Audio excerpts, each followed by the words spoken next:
Breaking the gray. Sarah, it was very nice to see you yesterday in person. That was like such a treat. Yes, a rare in the flesh meeting. Yeah, it was great. California sunshine. we've had two, and both of those two times have been in the 408 area code. So the South Bay of the Bay Area, we're just sort of dotting our way around, and maybe someday you'll come up north to the northern part of the Bay Area. So it was great to see you, though, and you look radiant. The sun is shining on you. How are you feeling today? Pretty good. Yeah. I've been out and done my sunrise yoga outside in lovely Gilroy. Bit foggy, but yeah, it's nice to be here, and I'm really excited to have our guest on today because we've recently spoken to Carrie Bennett, who talked to us about quantum biology, and it was one of our most popular episodes. Yeah. So now we have Corey Ghazvini on, but who's going to talk to us again about quantum biology. So welcome, Corey. It's really lovely to have you on today. Hey, thank you for having me. It's a great opportunity, and I look forward to seeing some of the information we can come across today. I know you guys have a great channel with a lot of great fans and a lot of great people coming together. That's really cool that you did yoga at the sunrise this morning, actually. I was doing the exact same thing, and any other day of the week, I typically do Tai Chi, but that's not on the agenda today. So somewhere out there, our moments were entangled. They were, that's good to know. A little bit later, maybe, because the sun here in Gilroy was about 7 o'clock today. It's getting later and later. Well, that's the epitome of time being relevant. That's right. Yeah, that's right. That's right. Corey, I've done a little bit of research. I don't want to give up too much of what I know about you because I'd love for you to sort of speak for yourself. But I read things like healing and acupuncture and health coaching, longevity. I would love to know myself and for our audience too, like, what is your specialty? What do you really specialize in? What's your superpower and your interests that really brought you here? Well, I am a board certified acupuncturist and Chinese herbologist. And I think most of the people that are involved in my side of the natural medicine sphere get involved because we are deeply intertwined and connected to deciphering the message that is Mother Nature. And I think Chinese medicine is the epitome of that representation, because of the fact that they didn't have a lot of tools to do any of the measurements that they were doing. And they didn't have any other bias other than nature itself. And so what Chinese medicine really is the purest form of observation of how nature unfolds and how nature can express itself in the form of a human being, and how each of the different elements of nature play back and forth between the organism and the environment. It's such a beautiful way to put it. And I've always thought long, and Sarah and I have talked about this too, that experimentation has gone on for so long that there was so many failures in there, and failure in experimentation and not knowing what was happening to your body in some cases meant death. It meant like you didn't survive eating those red berries in the forest. But I'm curious, in your mind, what have you found that has really formed you as a person in Chinese medicine and Eastern medicine? For me, realistically, I only began to scratch the surface with my formal education, and it wasn't until I got to my last semester that I ultimately realized that my deepest inquiries are not going to be answered here. And so I sort of took it upon myself to just come to the decision that, I don't care what happens, I'm going to figure out what all of this really means and how it actually works. And it really came around full circle after learning a lot about some really in-depth microbiology and also macrocosmic biology and electromagnetism as far as it affects quantum biology from Dr. Jack Kruse, that Chinese medicine really hit the nail on the head when they discovered the fact that the body has electrical mechanisms, and they call the electricity a form of qi. And qi has many different forms, but it consolidates into what is the body. And so you have to come to this more expansive idea that, you know, our bodies themselves are not just a separate entity. They are actually nature's most divine expression, like I said before.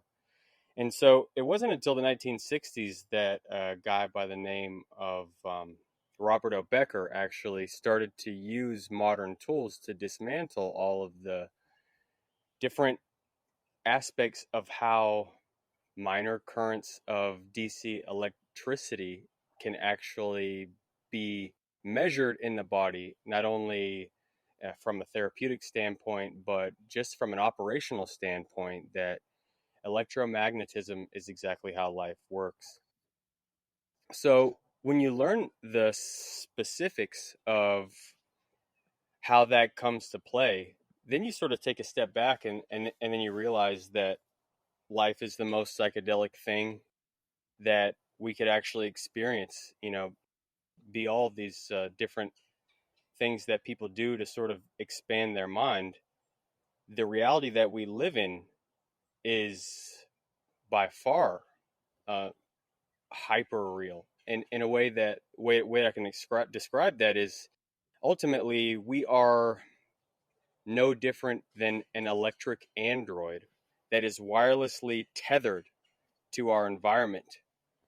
And the main way that us as an organism can obtain energy is actually via electromagnetic energy, which dominantly comes from the sun. We also utilize different forms of waves of energy like the Schumann resonance and the magnetic fields of the earth. But in all reality, it's like a Wi Fi signal that programs all of the hardware inside of us. One of those forms of hardware could be viewed as DNA. And that epigenetic software that the Chinese called qi is exactly how all of evolution's processes unfold before us. And we've put ourselves in a situation to where we're now coming to the realization as a collective educated species that all of the things that we've been taught for the last 150, 200 years about biology that we think are revolutionary are actually horseshit.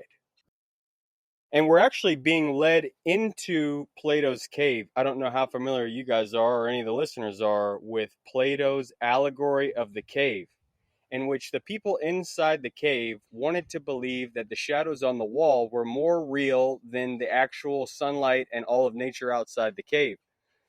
But Sarah's nightmare. Sarah's yeah, absolute nightmare. it's actually most people's nightmare.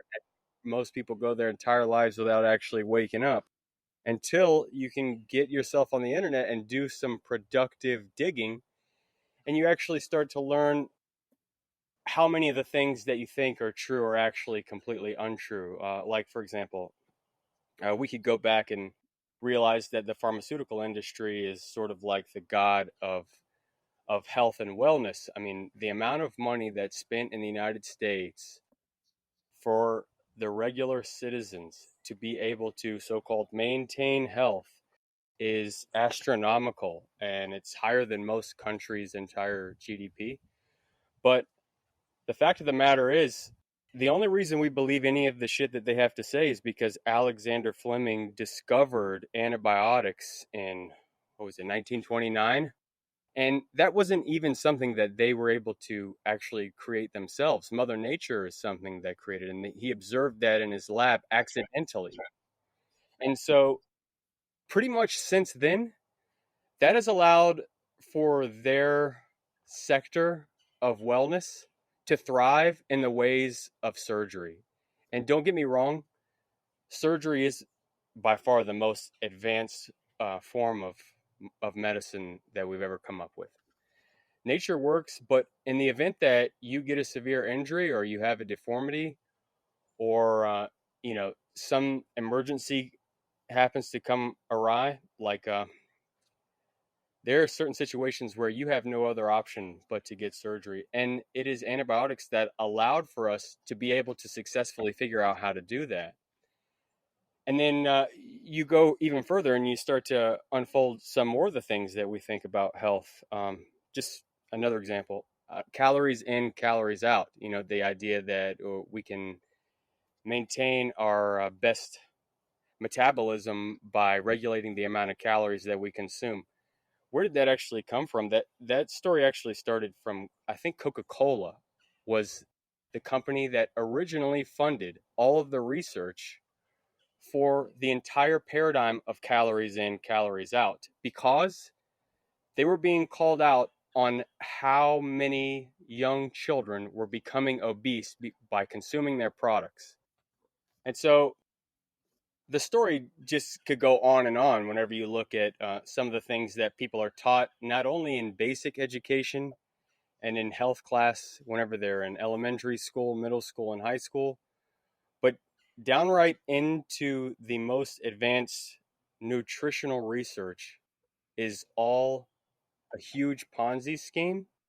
And the internet's proving to us, we're proving to ourselves that we actually have better information than some of the most so-called reliable resources out there. Well, I was just thinking, if it's not about calories and it's not kind of the healing the way it is, maybe we should go a little bit into what you do think that is, because I know you talked about being connected to the electromagnetic fields, but most people don't quite understand what are the electromagnetic fields. You've mentioned the Schumann resonance, but we're also surrounded by all of that technology that has electromagnetic fields, different kinds of light, not just the sunlight. So if we kind of accept that we've kind of gone, as humans, strayed off the path a little bit with regards to all this ancient knowledge that we've built up by the Chinese and by other cultures, and now we've gone down this kind of offshoot route, maybe a dead end. What is the solution then? Because a lot of people want to, it's okay, the drugs are not working, but what will work, and how do people learn to integrate into their own electromagnetic fields or with those around them? Yeah, like I said, electromagnetic fields are what biology uses to express and unfold evolution. Human beings being the apex solution to all of Mother Nature's problems. So you have to realize how highly sensitive we are to every single electromagnetic wavelength that's possible. And just like you brought up, over the last 100 years, we've began to create artificial wavelengths of energy that are saturating our environment, especially in the last 10 or 15 years, which is why, I don't know, I'd like to hope that a lot of the people that are here, and neither one of you guys are using something like Wi-Fi or any kind of Bluetooth devices, but I certainly am not, and I wouldn't use that unless I was put in a situation where I absolutely had to. So that's why I use hardline Ethernet. See, the way it really works is our mitochondria are not only the energy powerhouse of the cell, but they're actually the cell's electromagnetic antenna. And because of the way that water absorbs and stores electromagnetic energy, which, like we were talking about earlier, you're really just a water bag that is creating a battery out of itself. And it's a place for electrons to rest as they go from an excited state back down to a ground state. And it does that through the exclusion zone of water. But not only that, like I was talking about, the mitochondria are the antenna. Through that water, we actually tether energy and information, because in physics, information and energy are one and the same. So it's not only how we power ourselves, but it's actually how we undergo specific processes at a subcellular level. So when you bring up the fact of non-native electromagnetic fields, what are you really doing?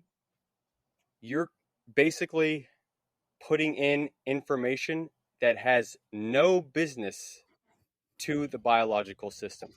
And this isn't the best example, but it's kind of like you're implementing a virus into the hardware, into the software. And that software, it's being confused because it doesn't have the adequate information it does. So then it gets overridden by inflammation.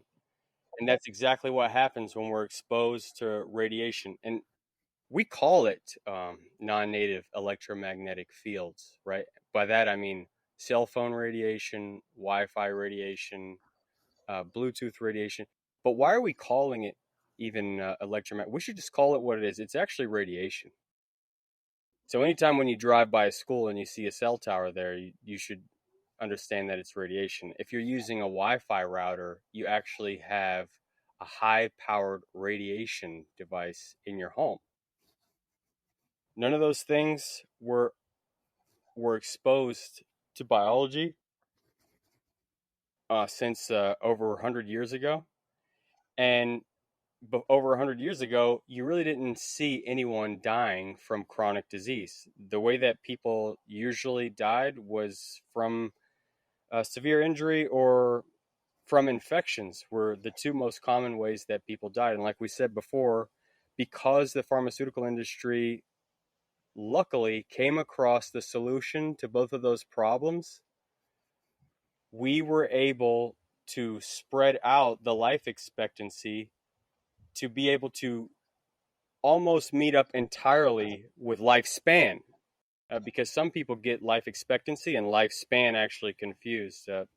Human beings have always lived to be around 80 or 85 years old. Holy, even back in Roman times, Greek times.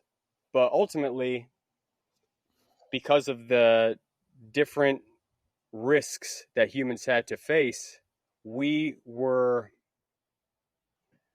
not actually reaching life expectancy. So nowadays, we can actually reach life expectancy utilizing some of the things that we have. Also, starvation was a big deal, right, for ancient human beings. And so we don't actually have that problem anymore. No, just the opposite usually. Yeah, actually, the best information we have now is actually showing that starvation is pretty much non-existent for human beings anymore. Actually, the only time that humans actually face starvation is generally because of different political reasons, which is a damn shame when you think about it that way. But all of the issues that we have now are due to chronic inflammation, and the primary drivers for that is not only radiation in our environment, but it's number one thing that human beings have forgotten how to do adequately is sleep. And all of these different things that put us into overdrive, not only mentally and emotionally, but downright on the subcellular level, because we know that non-native electromagnetic frequencies put the cell into a stress state. That was proven without a doubt by Andrew Marino and Roberto Becker in their lab. But whenever you don't adequately sleep, all of your detoxification programs get back ended, and you never actually undergo regeneration like you're actually designed to do. I'm still listening. Yeah, and I'm curious about sleep. And Sarah and I have talked a lot about sleep and regeneration. I'd love to hear your approach to sleep and what you look at for like optimal sleep. We've talked to Molly McLaughlin. We've talked to others. We talked to the anti-aging bed team last week. What do you find to be an optimal amount of sleep? And we all have our Aura rings now, which is probably giving us radiation through our fingers, which is fine. But at least I'm tracking my sleep. And now I know what my REM sleep is and my deep sleep is. I know that I'm scoring my sleep, and I'm in the 80s and 90s where I used to be in the 60s and 70s, and I've really focused on it. But what would you consider good sleep, and how do you tap into good sleep in your mind? Yeah, I'm glad you brought up that Aura ring, because I just want to point out how hilarious it is that the most primordial function that we actually have, because life actually evolved from sleep. The quiescent organisms existed before we evolved wakefulness. Yet we have so much technology that we are so far gone from our natural design that we need to buy a fucking device to learn how to go to sleep. Do we actually? I want to jump real quick. Do we think that humans actually hibernated? Were we a hibernating species, or were we not? I've always wondered about that. Human beings actually, they evolved the ability to not have to go undergo hibernation because we actually can undergo such a deep sleep every single night if you do it appropriately and regularly. But yeah, when it comes back to optimal sleep, it's really, it's not a one size fits all discussion whenever you get asked the question, how much sleep do you really need, because it depends on a lot of things. It depends on how good the person's environment is, and it also just depends on their own physiological condition. Because some people have spent the past, I don't know, 20 years doing so much crazy shit that they're bodies are so in such bad shape that they may need 10 or 12 hours of sleep every single night. It depends on so many different things: how well their liver detoxification is, how well hydrated they are, how much exercise they're doing, how well they can mitigate stress and things like that. There are certain people that could probably go a lot less than the average, considering how how much they pay attention to mitigating stress and how much they avoid a lot of inflammation from artificial food and shit in their environment.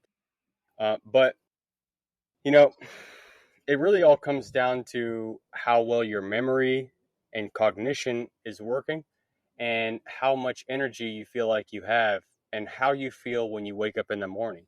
If you feel like you got hit by a train, or you feel like you need to find a stimulant to get yourself going, and you need a nap, or you feel like you sort of have frustrated or agitated emotions, that is the surefire sign. Those are the signs that your sleep probably sucked. Not only that, anytime someone has inadequate health markers, like you're suffering from a lot of what one would describe as autoimmune conditions, like you see a lot of sensitivity to allergens, or you have a lot of different sensitivities to different types of foods, or mm, you're easily triggered by small things that happen that tend to really stress you out. That also will tell you that your sleep sucks. How do you deal with that from like a clinic point of view? Like, how would you deal with that in your clinic if you've got someone who's obviously lacking sleep? And I'm quite interested in how you tally up the Eastern medicine with the quantum biology, because obviously that is traditional Chinese medicine. They didn't have the learnings about the microbiome and mitochondria and quantum biology. So how do you kind of integrate the two things in your own clinical practice? Well, first of all, I think the way you ask the question is actually backwards. You should ask yourself, how does quantum biology meet up with Chinese medicine? Because what quantum biology is really trying to do is reverse engineer what the fuck we already know, and learn how to find ways to describe it in more modern terms. Because let's face it, we need an extravagant explanation of things before we can be convinced. And just like the example of the Aura Ring, our perspectives are so hijacked into consumerism that we all, and I speak to myself when I say this because I'm still trying to dismantle this brainwashing that we need to purchase and or use and or take something in order to achieve anything when it comes to health, not realizing that the default system works absolutely perfect. A push-up. You could do a push-up right here, and that's just as good as lifting weights and going to the gym. Push-ups and sit-ups, crunches. I have my own body, and I have a floor and arms, so I can do those things. Like, right? But it is a great point, and I think some of those practical things that you teach are important, because I think the what we've learned in doing, at least what I've learned in doing this, and from you as well, Corey, is that taking personal responsibility and kind of owning it and not relying on what I'm told and what I hear and what I'm sold, but listening and learning and kind of going through the experimentation. And so, how do you put those things into practice, and what do you prioritize as practice? So, sleep is one. That's great. What about Chinese medicine? Are there things there that we can like prioritize and kind of put first that we can start doing? Sarah loves mushrooms.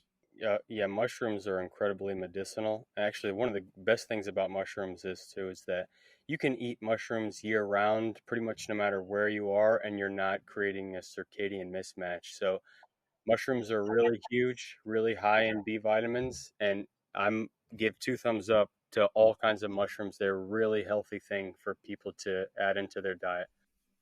And so, yeah, when it comes down to it in the clinical practice, I prioritize patient education because I figured out a long time ago, whenever I was doing my internship before I actually graduated, that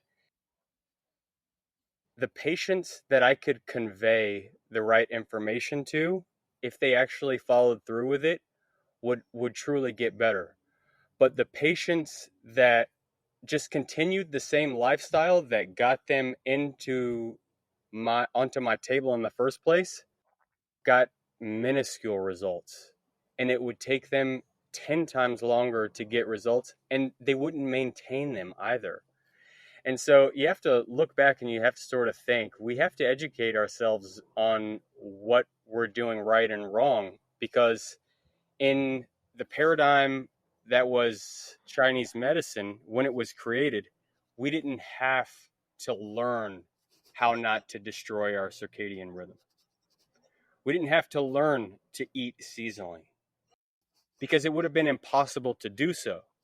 You're right. And so the medicine actually, if I wish I would have a time machine, that'd be the first thing that I would go back and want to observe is how the efficacy of Chinese medicine and acupuncture was probably a lot more, but the efficacy of pretty much anything would have been a lot more because of the environment really bogging us down. But I prioritize patient education because I want people to know on this platform as well, there's no one else that's in the driver's seat of your health. I don't care what smart guy that talks really well, that knows how to explain this, that, and the third that you hire, that puts you on some functional medicine test that's specified for the specific type of bacteria that are in your shit, or that you're going to go use this new exercise program that is specifically designed to put you on a gradient to having the best, metabolic function that you possibly can. It all comes down to making the right choices for yourself. So it's important because two things that Sarah and I really talk about and we've learned is quantified self and agency, right, and sovereignty, and being able to learn. And I think when you learn it on your own and not being told by someone else, because we often reject our parents and we reject those that we think are in authority because we think we're smarter than them, but it's actually teaching them to go find the information themselves. Is that what you're saying? No, not necessarily to go find it themselves, but it's just teaching them that, just because you do exercise, that doesn't give you the right to eat a corn dog whenever you get home. And, just because I can get you on the table and do acupuncture for your anxiety doesn't give you the right to go watch a horror movie 2 or 3 times a week and expect that, you're going to be a relaxed type of personality. I think it's interesting what you said about some of these therapies maybe being less effective now in these modern times because the environment is so radically different. Because I think that is one thing with herbalism or mushrooms or Chinese medicine or any of these therapeutic techniques. People want to have the result that it's kind of famous for. And it's not necessarily going to happen if you're living in an environment which is toxic with either radiation or light pollution or the wrong diet or the wrong family situation. So that is that's an interesting point, because I think a lot of people say, oh, well, I've got an excellent herbalist you could see about that. But it's kind of understanding, like, you know, you can take all the herbs you like, but if you're still in this kind of toxic environment, you're not going to get the benefit. And I hadn't actually thought about Chinese medicine like that, because it's interesting to me. And I've done a lot of Kung Fu, so I kind of have learned some of the basics of that. But yes, it's just interesting that, okay, you've got to fix your environment first. Otherwise, none of these things are going to kind of have a chance. No, otherwise you're doing Kung Fu against yourself. Yeah. Yeah. Such a great point. Yeah. Yeah. It just doesn't work that way as much as we want it to. And it's all because our minds have been hijacked to believe consumerism at the end of the day. Because what that tells us, what consumerism makes it out there, their modus operandi actually is to convince us that we are inadequate for ourselves. Yes, and I suppose the more that we get, the more that we buy into it, and the more junk food that's eaten, the harder it is then to make a different choice, because, you know, your brain becomes more foggy, presumably, you know. But junk food's only just a very small part of the problem, actually, and I believe that junk light is a much bigger part of the problem because of the amount of energy and information that actually gets buried into it. You see, we already have all of the detoxification pathways designed to get rid of toxins and all types of pathogens in our food. We can easily fight off any type of invasion. I mean, I'm not saying that we can eat straight up poison, but we have the ability to detoxify different poisons in our food. That's why we have all these complex organs that are involved with our digestive system. But when it comes down to artificial light, we have no adaptation to avoid the deleterious effects. So you wonder why you get things like headaches, why you get things like high blood pressure, why you have chronic stress, why you have uh, autoimmune disorders. It's because of the fact that your sleep is so screwed up, everything else behind it starts to dismantle itself. Because 1 hour of sleep prior to midnight is the equivalent of 2 hours sleep after midnight. And most people won't explain that to you. You know, no one ever sat down and said, you know, make sure whenever you get to college that you're not pulling any of these one-nighters and you're not going out to the bar and making the habit of actually normalizing putting your health at the last end of your priorities. No one taught us that. We're actually taught the opposite. We're taught that how you perform on a societal level, it should be your priority. And that doesn't work for 98% of people.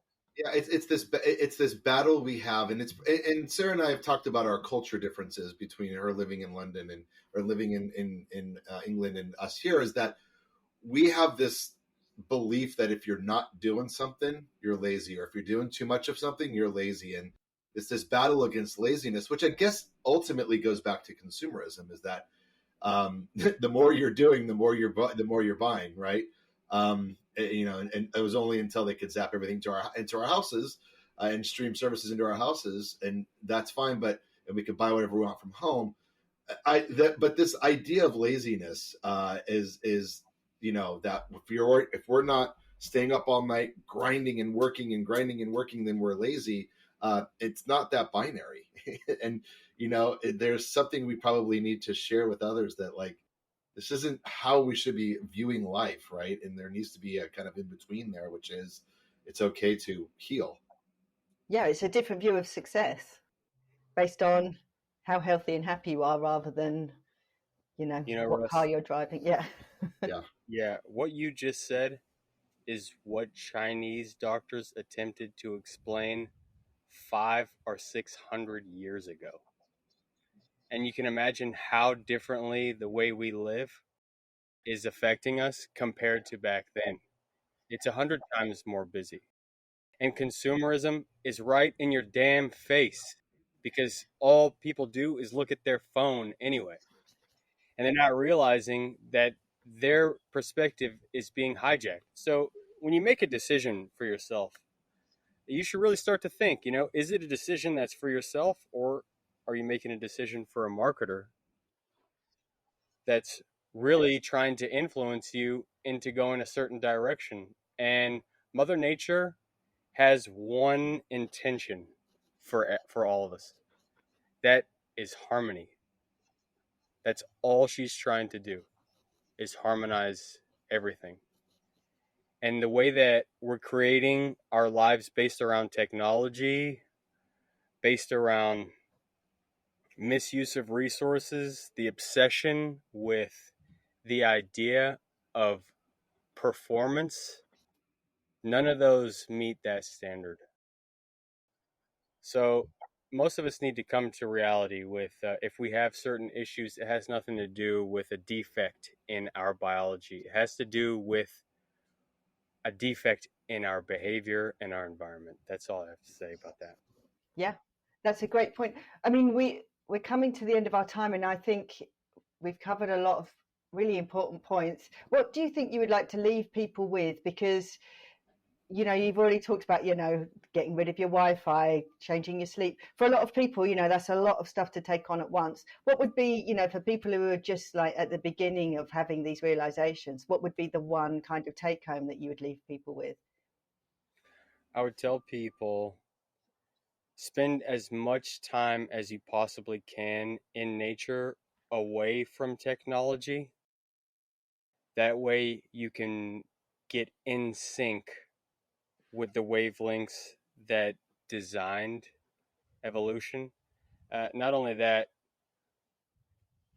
just be hesitant of how sensitive your sleep really is. I think the biggest things that people can do are avoid eating and avoid light at night. I mean, it sounds ridiculous because it's become so normalized, but you have to realize in nature, both of those things aren't really possible. I mean, as far as being a diurnal animal really goes, none of the other diurnal animals make those mistakes. Yeah, make those Yeah. mistakes. A good So point. we go to we'll go to Plato's cave to sleep, and that's it. We're not going there to In empower the shadows. daytime, yeah, Right. not going to be Right. fooled by it. Yeah. It's incredibly helpful, and the idea of the whole self, and recognizing that we've talked a lot about individualizing these parts of the body, or where these teachings, but it really is we don't spend enough time because we can hijack the diet, we can hijack the exercise, we can hijack our sleep, but it's the mental state that's the hardest part to kind of retrain. In the idea that we really need to start thinking differently, and it's turning shit off, right? Turn tech off, get out there, and kind of hit the reset button a little bit. Stare at a flower for a while. Flower's a pretty beautiful, amazing thing, right? I always love, sometimes I'm like, had the worst week ever, and I'm out there hiking, and I'm like, where did that flower come from? It's out from the middle of nowhere. There's a flower here. I don't know. I think there's a lot of learning in that, and it's really helpful. I really appreciate the reminder that that's how we have to reset, right? Yeah, I think it's cool, and I think that's a good point to end on, because you can't make those decisions when you're still in the environment where you're making those poor decisions. So changing the environment and getting outside is the first step to at least having the awareness and being able to make those changes. So thank you so much, Corey, for coming on. We normally do like a follow-up. We do a little review. We see how we got on doing some of the things. We're kind of already on the same trip as you, so I'm hoping so, although here I am sitting in my shitty light environment. But I'm up outside and I'm going camping this weekend. So yes, she is going camping this weekend. I'm going to the Redwoods. I'm going to the Redwoods, which is going to be awesome. So thank you very much for coming on, Corey. It's so lovely to meet you. And thanks for all the work that you do. And we find you at Optimal. Is optimallight.net the best place to find you? Yeah, you can find me on optimallight.net or the Instagram, Facebook handle, optimallightdoc. Anything other than that, you know where I'll be. Actually, when I leave this, I have to go offset some of this staring at the screen and dealing with some of these things. I'm going to go jump in 55-degree water at the spring nearby. So, beautiful. Great. Beautiful. That's great. Yes, cold thermogenesis. We've had a bit of a chat about that, but yeah, we need to get someone on soon. Okay, Corey, you go and do your thing. It's so lovely to meet you. Thank you for taking the time and for kind of subjecting yourself for this, for our education. We really appreciate it. And I hope I get to meet you someday soon. Maybe I'm coming to Florida soon. So take care. Thank you very much. All the best. Yeah, hopefully you'll hit me up whenever you get here. It's nice to meet you, Sarah. Nice to meet you, Russ. I'll see you guys around. Thank you. All the best. Bye-bye. Breaking the gray.